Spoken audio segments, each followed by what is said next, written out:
All right, so this is the 36th year of the United States National Snow Sculpting Championship and the 26th year here.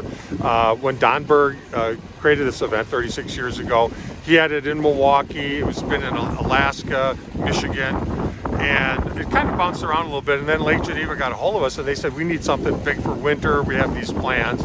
So that's when I got involved 26 years ago, helping out with this event. And now I'm the CEO of the organization. And this is the only event that we put on other than sanctioning all of the other events around the country. So right now I'm cutting away the snow so I can create shadows within the snow. So when people look at the piece, it kind of pops up and pops off from the snow because it's really hard with snow. So you have to go pretty deep to create the shadows. So these teams have all won their state event, and so we bring all the teams in. Now this year, because of the COVID, there were a number of teams that didn't show up. Maine, New Hampshire, Vermont, and New York. So this year we had to fill in with some teams locally.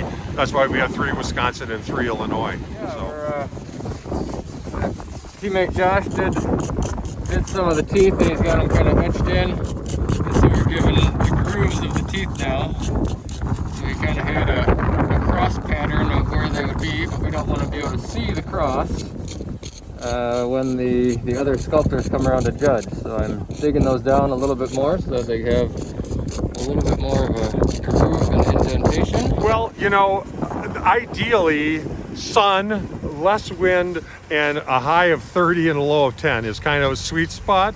You know, but as we always say, these are 3-person teams, but it's really a 4-person team because Mother Nature is your other partner, but you can't control Mother Nature. So these guys are so experienced. They've done this. They've done it around the world. Many of these teams, I bet half of these teams, if not 3/4 of them, have traveled internationally and done this. So you have to be a great sculptor, but you also have to know how to play the weather, you know? And so if you're doing something really elaborate with an arm hanging out like this, you don't take that support out until Saturday morning, you know?